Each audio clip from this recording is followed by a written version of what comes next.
You know, when you build a house, the most critical part is pouring the foundation. Once that concrete is set, that's it. There's really no going back.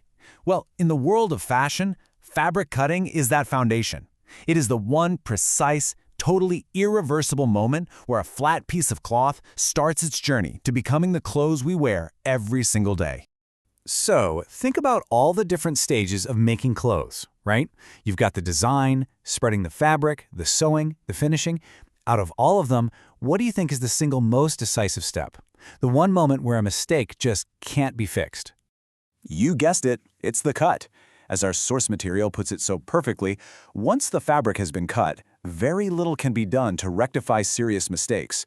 That is the absolute point of no return. And it's exactly why getting it right has become an obsession in the garment industry.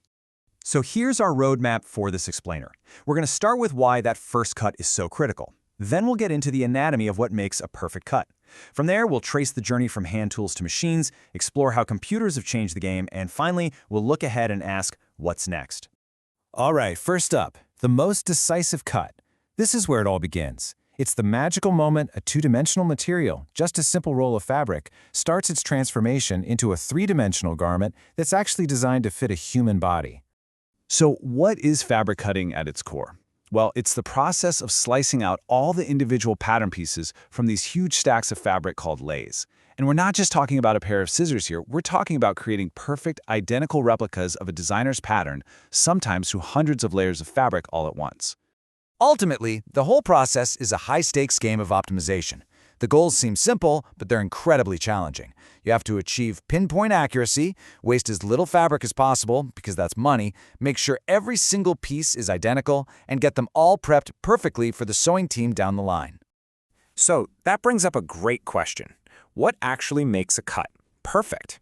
Well, it turns out there's a kind of quality control checklist that every single piece of cut fabric has to pass. And here they are, the 5 key requirements. You need absolute precision. You need a clean edge with no fraying. You need an unfused edge, which means the layers don't stick together. The fabric stack needs proper support. And maybe most important of all, you need consistency from that top layer all the way to the very bottom. Let's actually zoom in on one of those challenges, because it's a huge one: fused edges. This is a massive problem, especially with synthetic fabrics.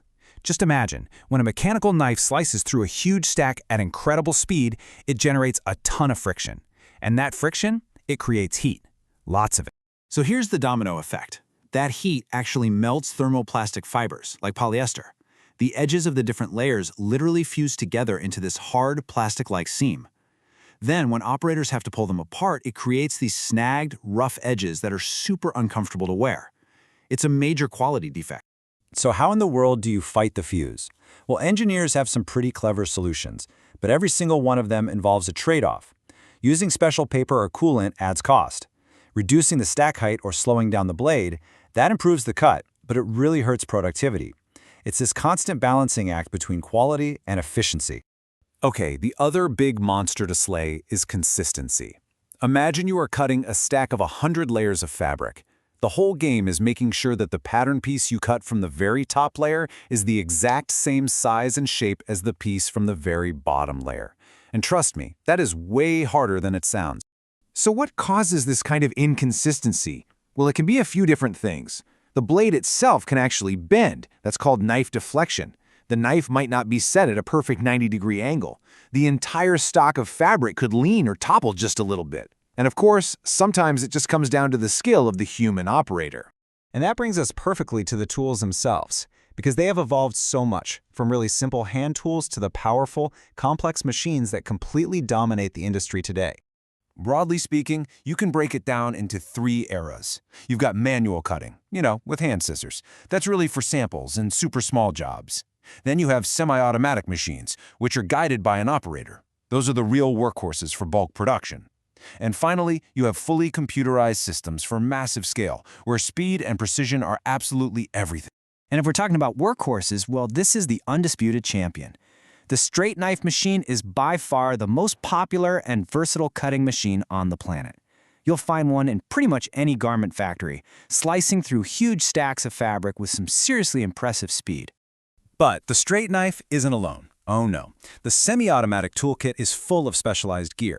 Round knives are for smaller, more nimble jobs. Band knives, they're like industrial jigsaws for ultra-precise cuts. Die cutting is basically a cookie cutter for fabric, perfect for small identical parts. And then you have notchers and drills that are used to make these crucial guide marks for the sewing team. All right, now let's jump to the cutting edge, literally. This is the modern era of computerized cutting, where precision is measured in fractions of a millimeter, and everything is controlled by a computer. Two of the coolest technologies are water jets and lasers, and they work in completely opposite ways. A water jet uses a super high-pressure stream of water to literally tear the fibers apart. A laser, on the other hand, uses a focused beam of light to completely vaporize the fabric. No blade, no contact, and no friction. And when we say high pressure for a water jet, we mean it. We are talking 60,000 pounds per square inch. To put that in perspective for you, that's like stacking over 30 cars on top of a single postage stamp.